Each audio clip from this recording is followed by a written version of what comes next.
हम आपको बता दूं कि यहाँ जो घटना घटी है ब्राह्मण और यादव को लेकर घटी है। आज 2 अक्टूबर को जब ये घटना घटती है उससे पहले भी एक हत्या होती है, शायद आपको पता होगा या नहीं पता होगा। यहाँ से जब शहर में जाते हैं, देवरिया के इस शहर में एक चौहान की बिरादरी की हत्या हो जाती है, जबकि वो बसपा नेता था, बसपा नेता का दामाद था, उसकी हत्या कर दी जाती है, लेकिन उस पे ऊपर हाईलाइट नहीं किया गया। और रही बात, आपने कहा कि हम यूट्यूबर भाई हैं, जस्ट पहले तो बात है कि हमें कोई पत्रकारिता का कोई प्रमाण पत्र दिया नहीं आज तक, ना किसी को प्रमाण पत्र मिलता है कि पत्रकार हो आप। पत्रकार किस अधिकार के तहत आप पत्रकारिता करते हैं? हम आपको बता दूं कि हमारे पास अनुच्छेद 19 में लिखा हुआ है कि हम अच्छी तरह से बोल सकते हैं, बात कर सकते हैं, लोगों की आवाज़ उठा सकते हैं। ये हमारा जो है कि संविधान ने अधिकार दिया है। लेकिन जैसे यूट्यूबरों की बात होती है तो कौन इसके डेट में यूट्यूबर नहीं है? आज जितनी भी खबरें यहाँ के देखी होंगे, क्या कोई सी टीवी चैनल पर चला है आज तक? क्या अखबार वालों ने दिखाया है? जितने भी अगर दिखाया है तो सिर्फ और सिर्फ यूट्यूबर साथियों ने दिखाया। और आपने एक बात अभी कही है कि जब भी ऐसी चीज़ों को रोका जाता है, सर ये मामला आज यही मामला नहीं है।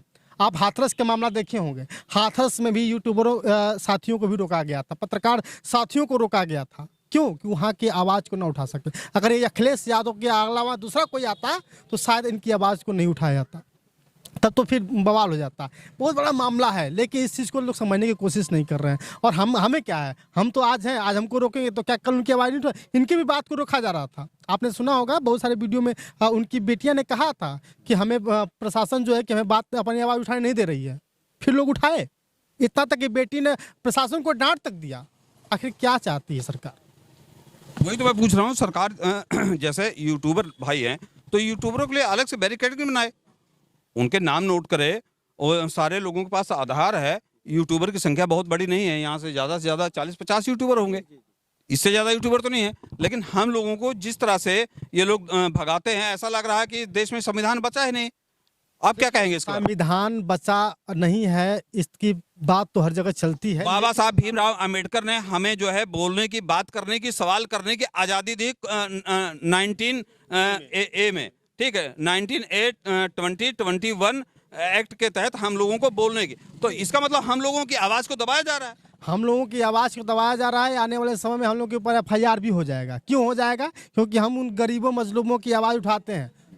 हमने अभी आज तक जितने भी पत्रकार साथी यहाँ पे मौजूद होंगे, कभी सत्यप्रकाश दुबे के परिवार का इंटरव्यू नहीं कर पाए हैं, और जितना भी किया तो सिर्फ यादव परिवार का किया गया। क्यों नहीं करने दिया गया है? बस उनको बड़े चैनल पर हाईलाइट करना है, हमें छोटे चैनल पर हम छोटे लोगों का हाईलाइट करते हैं और हमें ही नहीं रोका जाता है अक्सर। सत्यप्रकाश दुबे के परिवार को के पास यूट्यूबरों को नहीं जाने दिया गया। क्योंकि ये उंगलियां उठ रही हैं कि आप लोग जो है केवल एक ही परिवार को, यादव परिवार को आप हाईलाइट कर रहे हैं। सत्यप्रकाश दुबे के यहाँ क्यों नहीं जा रहे हैं? तो इसका मतलब वहां पे ब्रेकिंग किया गया है, ब्रेक लगाया गया है कि आप उसके मामले को बस आप नहीं उठा सकते। ये ग्लोबल ये सब बात अंदर चल रही है, यही समझ लीजिए। सीधी सी बात है कि जो होगा सब उनके हिसाब से सब लोग पैक करके रखें। इनके परिवार को पैक करके रख लिया गया है कि भैया कोई मिलेगा नहीं, इनकी आवाज़ उठनी नहीं चाहिए, और उनकी बात सीधे योगी तक पहुँच रही है। उनकी बात बड़े चैनलों पे पहुंच रही है, जिसको गोदी मीडिया कहते हैं। अब तो बिकाऊ मीडिया, मैं कह रहा हूँ, आप मत कहिए, मैं कह रहा हूँ बिकाऊ मीडिया है। मैं कह रहा हूँ जिसको जो करना हो, मेरे ऊपर जो FIR करनी हो करवा दे, वो गोदी मीडिया। ऐसा बता रहे हैं कि वहां जाने से मेरे चैनल पे 2-4 लोगों ने कमेंट किया कि आप सत्यप्रकाश दुबे के यहाँ क्यों नहीं जा रहे हैं? अब हम लोगों को मना किया जा रहा है, वहाँ बात ही नहीं करने दी जा रही। जबकि मुझे तो जब मैं यहाँ 3 दिन पहले मैं आया था, 3 दिन पहले मैं यहाँ आया था, इनके घर गया था प्रेमचंद यादव के, मुझे भी इनके परिवार से नहीं मिलने दिया गया, जबकि बड़ी कोशिश की, बड़ा प्रयास किया। तो सरकार ऐसा क्यों कर रही है? दाल में काला है साहब। कहीं न कहीं हम एज ए पत्रकार, एज ए यूट्यूबर की बात हम अगर बात करें तो हमने भी पढ़ाई करी है, लेकिन पढ़ाई के साथ सर्टिफिकेट लेकर के हम कहीं नहीं घुस सकते हैं। किसी कोई जाता है तो अपना प्रमाण पत्र लेकर नहीं जाता है, बहुत जाता है तो उनके पास रजिस्टर्ड होता है। हम लोग का चैनल रजिस्टर्ड है, जाके भारत सरकार पर चेक कर ले, लेकिन नहीं जाने दिया जाएगा। हमें दरकार दिया जाएगा कि आप जो है कि यूट्यूबर हो। समझ रहे सर? फिलहाल यूट्यूबर जाग रहा है। योगी जी, मैं आपको बता रहा हूं, ज्यादा समय नहीं है जब हम लोग लखनऊ विधानसभा घेरने का प्रयास करेंगे।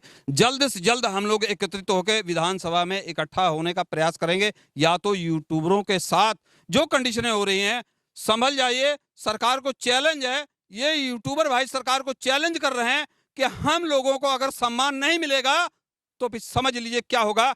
कुछ ज्यादा बताने की जरूरत नहीं है। आप देख रहे हैं यूपी खबर तक, मैं विक्रम सिंह, नमस्कार।